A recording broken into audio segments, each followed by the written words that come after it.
Blaster Master is one of the best games on the NES, and we need to get this working with open cart surgery. And how are you feeling? You got John Riggs here. I like to do this regular series. I've been doing it for a few years now, where I just take these games that aren't working and I try to get them working again. Gotta say up front, I don't have a clue what I'm doing. I don't have a technical background. I don't have an electronics engineering degree. I've been cleaning and fixing games since the 90s as a way of getting free rentals from a local rental store. That's a true story. So when you see me do something that's like, oh, that's weird, oh, that's different, it's because, again, I don't know what I'm doing. I'm just making it up as I go. And sometimes it works. And then other times it doesn't work and I have to look at the comments to read the comments from people smarter than me to find out what I did wrong, and I can fix it later on. So again, this is just purely for entertainment, but hopefully we can get it working, because this is really one of my favorite games on the NES. And Mike sent me a box of games that weren't working.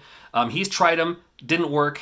I'm just gonna see. I mean, because he already did all the heavy work. Maybe it's working, maybe it's not. We're gonna find out. So we're going to slide on over to my lapel monitor. If you would like one of these for yourself, I have it linked in the description. USB-C for power, has the HDMI, super lightweight, flat, portable. I love it, and it's replaced my I used to have that dirty gray one. Man, I loved that thing, but it was time for an upgrade. Just to make sure that this thing does work, this is my Super Retro Trio 3 Plus. I'm going to pop in everyone's favorite game from LJN, which... Yes, I made this as a joke. If you ever saw this floating around the internet, you saw it pop up on Facebook or something like that, or on Twitter, it's mine. I'm the one who made it, although it's not a real game. I literally was thinking about hacking dance aerobics for the power pad. I never got as far. I changed a couple of the graphics. I'm like, man, no one's going to play this. So I left the label. It's really just Karate Kid. All right, so Karate, so it works. So we know this thing works. Now we got to make sure that we can get Blaster Master working. But I'll pop it in just as is. And it's not showing anything, so we gotta clean it up, see what we can do. The first thing I'm gonna try is this 1-Up card. I'm not endorsed by them, but I do think they work wonderfully. I've been using them for years. Fluid side, dry side, that's all you gotta do. Put some fluid on the fluid side. That's 99% isopropyl alcohol. ISP, whatever. Q-tips and rubbing alcohol work fine. I did that for years before I knew about these. But they fit right in there. You don't have to open them up, you don't have to. No, you can open them up. And I'll probably end up opening this one up, because I have a feeling this isn't going to work. However, I've done many open cart surgery videos in the past where all it took was one of these. Got it working. Just got to clean your games, man. Take care of your stuff. Take care of yourself, take care of your stuff. That's my motto. I just made it up. That's my motto. All right, still not working. Man, they're charging $7.99 for this game. You ever get indignant about games? You're just like, man, why charge so less? This is a $20 game at least. But $7.99, I'll take it. Well, I'll open it up here. This is a 3.8 millimeter. It's a security bit. But if you just Google game bit, or I have everything linked in my Amazon affiliate store, down below. But if you just, if you're looking on eBay or something like that, game bit, security bit, 3.8 millimeter. This screwdriver here works for Nintendo, Super Nintendo, Nintendo 64, Game Boy, some Sega Genesis. Sega Genesis usually is the 4.5 millimeter, or using a Torx bit, but we'll see what this one has. So here is what Blaster Master looks like. Ready? Pah! It looks like a lot of other games.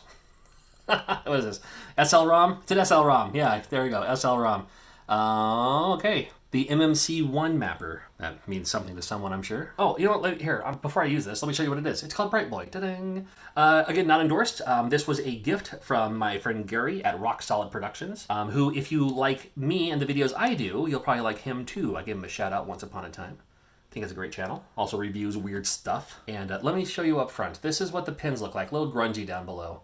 And after I clean this up with this, I'll make them bright and shiny. Now, I don't use Brasso. I used to, until I saw the dangers it can do to your console more than your games. Games are I don't want to say games are games, And I've never had a game not work because I've used Brasso, but I'd only use it once. I would never use it more than once. But when I saw some people using Brasso and then putting their games back in their system without it drying or cleaning it or anything, then that Brasso junk gets gunked in their console, man. It's like, it's not a good look, man. Don't do that. So I'm just going to do the other side of the Q-tip now to remove all the residue. And it's not a bad idea to use that 1-Up card again, just to double make sure, because I want to show you this Q-tip when I'm done here. In shock and in awe and in surprise. If I get this to work, that'll be good news. So here's that now. And here's... Ugh. Imagine, maybe you have a top loader and it's HDMI modded. Imagine putting that into your pins, man. Come on, man. You blowing into your games to clean them after you're taking a pull from your stardust, ash, vape, something. I don't know. Dude, work! Why don't you want to work for me? Are you seriously? Fluid. It's so shiny.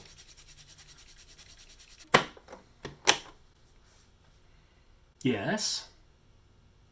Dude. That's my come on, man face. Come on, man. What is up with this, man?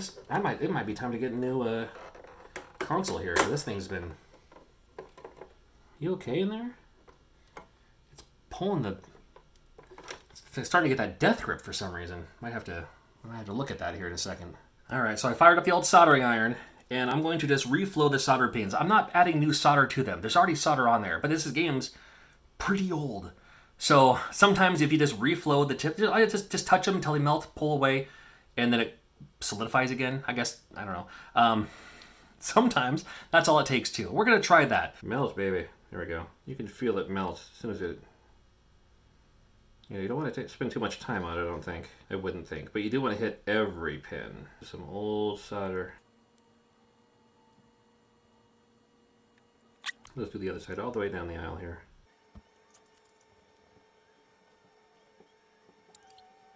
Did that do it?